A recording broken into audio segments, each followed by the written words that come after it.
பன்னிச்சிலப்பி பாத்தீங்களா? ரோட்ல கிராஸ் பண்ணி போயிட்டு இருக்கு 3. பாருங்க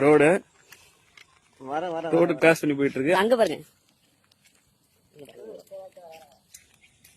ஒரு வாலி போட்டு பிடிச்சிடலாம் போல இருக்கு. ஏன்னா மழையில வெளியே வந்து ஜாலியா சுத்த ஆரம்பிச்சிருச்சு.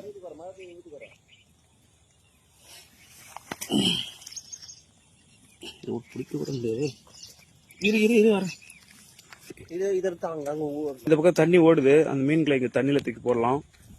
மக்களே, நம்ம வந்து இந்த யாராவது லாரி போட்டு அரைச்சிருவாங்க இந்த மீனை. அதனால நம்ம எடுத்து தண்ணியில விட போறோம். இங்க பாருங்க, இந்த மீன் வந்து போட்டு ஃபாஸ்டா போகுது. இதுதான் ஜெயிக்குன்னு நினைக்கிறேன். இதுதான் வந்து நம்பர் 1 மீன். அங்கிருந்து கிட்டத்தட்ட ஒரு 100 மீட்டர் கடந்து வந்துருச்சு. அவன் பேர் என்னன்னு தெரியல. அவன் பேர் என்னது? நிமோவா? நிமோ மீன் ரொம்ப ஃபாஸ்டான மீன். அது என்ன வேகமா வருது பாருங்க. இது எங்க ஊர்ல வந்து பன்னிசிலேப்பின்னு பேரு. இது சீக்கிரம் சாகாது. எங்க ஊர்ல பன்னிக்கண்டை, ஆனா உங்க ஊர்ல பனையரி கண்டைன்னு சொல்லுவாங்க. ஆனா நாங்க பன்னிக்கண்டைன்னு சொல்லுவோம். இது இல்ல போய் ஜாலியா வாழணும். இன்னும் 2 இருக்கு, பிடிச்சி வரேன். ஓடிடுச்சு. அங்க போலாம். பக்கத்துல ஒரு நல்ல விஷயம் பண்ணிருக்கோம். மீன் வந்து காப்பாத்தி தண்ணியில விட்டுருக்கோம். லாரி வந்துச்சு பாருங்க. நல்ல வேலை நம்ம மீனை வந்து விட்டதால அதோட லைஃப் சேவ் ஆயிடுச்சு. இல்லைன்னா இந்த லாரி அடிபட்டு செத்துரும்.